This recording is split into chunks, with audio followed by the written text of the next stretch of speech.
All right, so right now we're going to go over making patches. The things you're going to need are a preheated iron on synthetic. You don't want it too hot because the ink on your patches can go live if it gets too hot. It can actually reactivate, and then you can make a mess everywhere. So you need your patches, your iron, you need your rotary cutter. I'm going to include your an clear acrylic ruler in your kit. You need double-sided fusible tape, and you need an ironing board. In your case, I don't think you're gonna have an ironing board, so you'll need a piece of protective fabric to cover your work surface while you're ironing. So the first thing you want to do is you want to make sure that you have 1/4 inch borders. This is a reference line. You don't see this on the patches once it's made. It just shows me where 1/4 inch from your logo is. So what I do is I just come through 1/4 inch all the way down, and boom, it's ready to go. So it's got 1/4 inch, 1/4 inch, 1/4 inch, all the way around the patch. You'll see cutting patches off this is relatively easy. You just line up your 1/4 inch that way, 1/4 inch that way. Everything's golden. These acrylic rulers really come in handy, especially for this kind of work. So getting down to brass tacks, we're gonna move this out of the way. We're gonna form our patch. You're gonna flip it upside down. You're gonna take your double-sided fusible tape. You see it's bunched up back there. It's bunched up for a reason. If you don't have it bunched up and it perfectly takes off with the backing, you're gonna spend 10 minutes trying to get this stuff off the backing. So when you're done, purposely bunch it up at the end.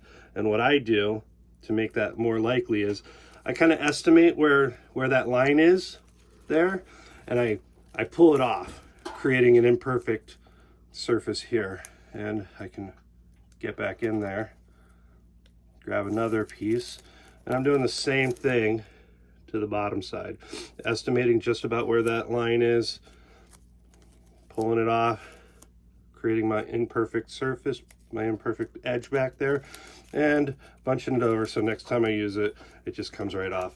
And I throw away the excess. I don't need that anymore. Then I take my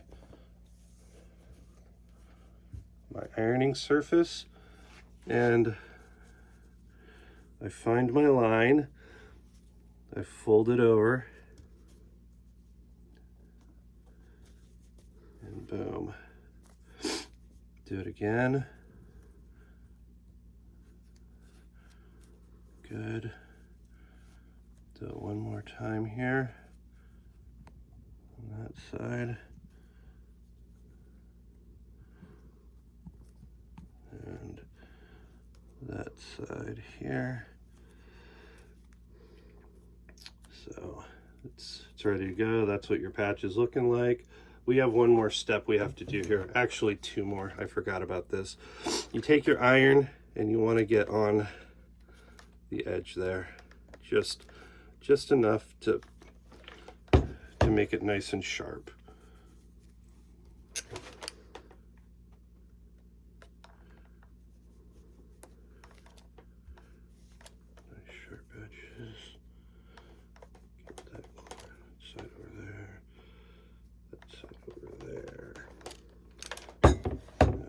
Now you have your nice sharp patch. What I do after this is I've got one more step involved, and this reduces the bulk. I cut off the corners in here.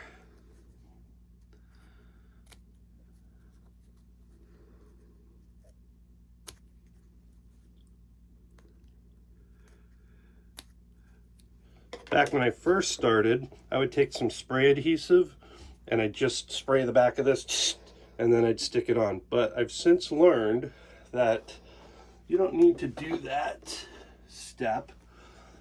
You take your bag. This is what size bag is this? That's a base triple.